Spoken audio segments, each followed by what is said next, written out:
మీ ఎలాంటి వ్యాపార ప్రకటనలకైనా వెంటనే మా ఛానల్ సంప్రదించండి. నమస్తే.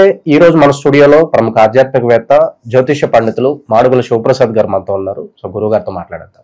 నమస్కారం గురుగారు. ఆశీర్వచనం నాయన. గురుగారు, సెప్టెంబర్ మాసం విశేషంగా కర్కాటక రాశి వాళ్ళకి ఎలా ఉండబోతుంది? గ్రహణం తాలూకు ఇంపాక్ట్ ఎంతవరకు ఉంటుంది? ఓవరాల్ గా ఎలాంటి జాగ్రత్తలు తీసుకోవాలి? శ్రీ మహాగణాధిపతయ నమః.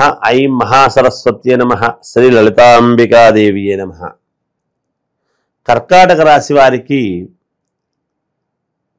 ఈ సెప్టెంబర్ మాసం అంతా కూడా కొంత మిశ్రమ ఫలితాలుగానే గోచరిస్తూ ఉన్నాయి.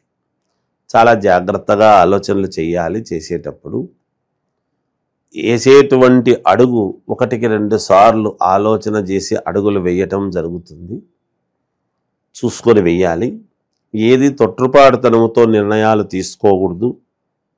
బాగా ఆలోచన చేసి దీర్ఘాలోచనలు చేసి నిర్ణయాలు తీసుకుంటే మంచిది.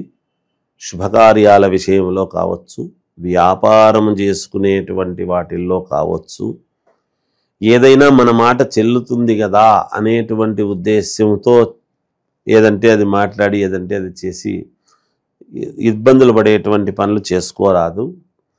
కోపము అనేటువంటిది తగ్గించుకుంటే చాలా వరకు మేలు జరుగుతుంది అనేది గ్రహించాలి ఈ మాసము.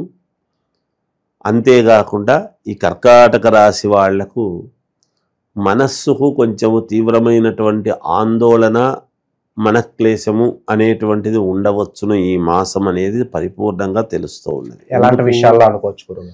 ఏ విషయంలోనైనా ఒక విషయము అని కాదు. అందుకే మాట్లాడేటప్పుడు చాలా జాగ్రత్తగా ఆచితూచి మాట్లాడి ఎదటి వాళ్ళ యొక్క మాట్లాడిన తర్వాత ఒక్క క్షణం ఆగి నిర్ణయం తీసుకొని చెప్పాలి బదులు అనేది. తొందరపాటుతనంతో బదులు చెప్పకూడదు అనేది.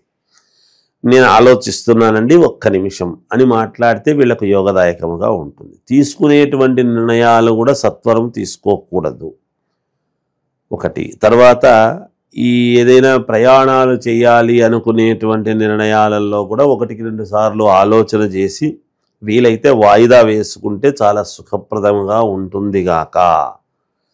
అంతేకాకుండా వెనక ముందు పుట్టినటువంటి వాళ్ళ దగ్గర కానీ, బంధువుల ఆత్మబంధువుల దగ్గర కానీ, లేదా స్నేహితుల దగ్గర కానీ, మనకు ఈ పై అధికారులతో కానీ వీళ్ళతో కొంచెం జాగ్రత్తగా ఉండాలి.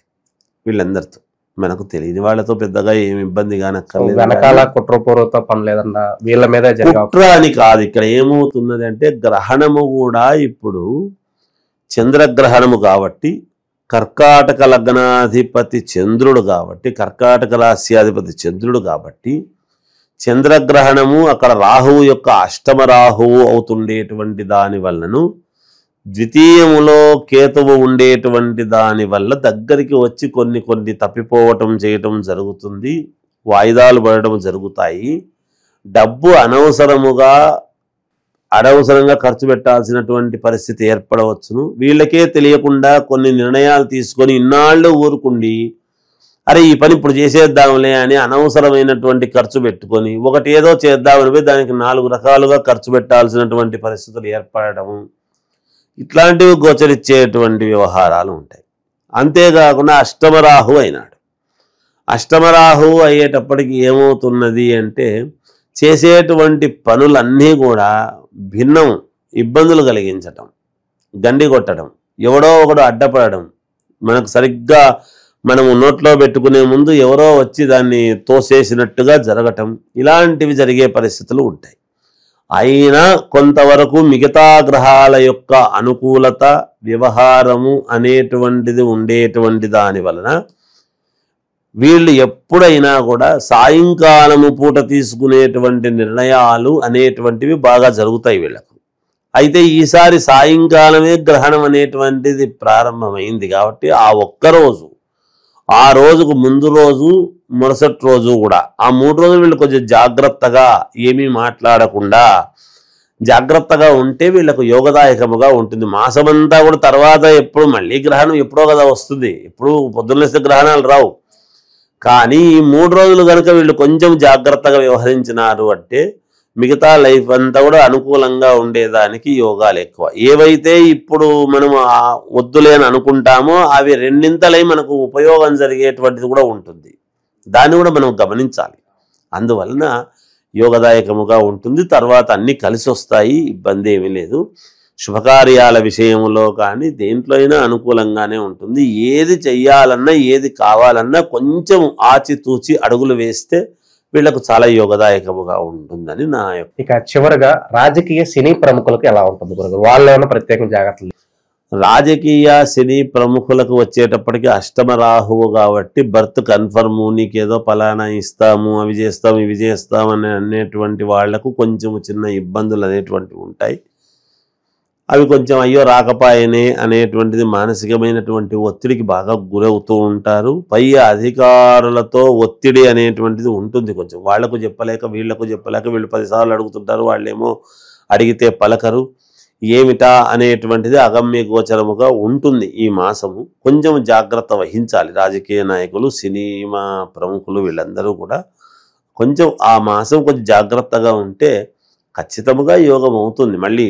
ఎందుకంటే పౌర్ణమే పైన 7వ తారీఖు పౌర్ణమి, సరిగ్గా పౌర్ణమి నాడే చంద్రగ్రహణము అనేటువంటిది. అంటే నిండు వెలుగును మొత్తాన్ని తీసేస్తున్నాడు కదా. అటువంటి సమయంలో మనం ఇంకొక సమానమైనటువంటిది ఏమిటి అనేటువంటిది ఆ కాసేపు మనం ఆలోచన చేయాల్సిన అవసరం ఉంటుంది. వీళ్ళు కొంచెం జాగ్రత్తలు అయితే వహించాలి.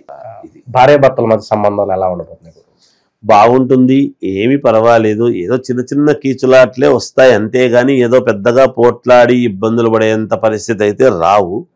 ఏదైనా వాళ్ళ లగ్నాన్ని బట్టి, ఏ లగ్నంలో పుట్టారు ఏమిటి అనే దాన్ని బట్టి ఒక్కసారి చూసుకోవాల్సినటువంటి అవసరము. ఏదైనా వ్యక్తిగతమైనటువంటి పరిహారాలు అయితే ప్రతి వాళ్లకు అవసరమే, చేసుకోవాల్సిందే, ఎప్పటికప్పుడు తప్పదు జీవితం. ప్రధాన సమస్య గురుగారు, ఇక్కడ ఏ పని తలపెట్టినా కూడా చాలా వరకు పెండింగ్ పడుతుంది. మరి అలా జాప్యం జరగకుండా ఉండాలంటే ప్రజెంట్ ఉన్న గ్రాస్ని బట్టి ఎలాంటి పరిహారాలు వీళ్ళకి సజెస్ట్ చేస్తారు?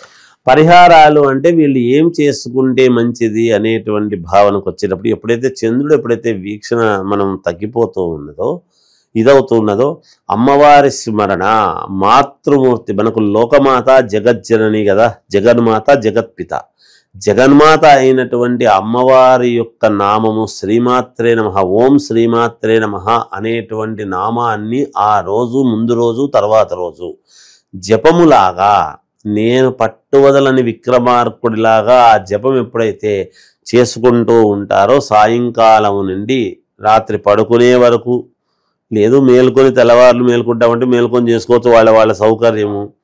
కొంతమంది పడుకుంటారు కదా, మేమంటే మాకు చేయాల్సినటువంటి పరిహారాలవి వీళ్ళకి సంబంధించినవి ఏవో ఉంటాయి, చేసి పెడుతుంటాం.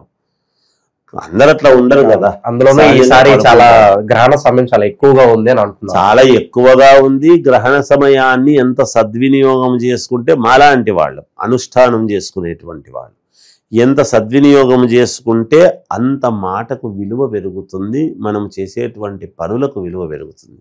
అది మాకు సంబంధించింది. అందువల్ల అమ్మవారిని అనుకూలం చేసుకుంటే చాలు, అది స్మరణ చేసుకుంటే యోగవంతముగా ఉంటుంది కాక. ఓవరాల్ గా కర్కాటక రాశి వారి పరిస్థితి ఈ మాసం ఏ విధంగా ఉండబోతుందో చాలా బాగా వివరించారు. ధన్యవాదాలు గురుగారు.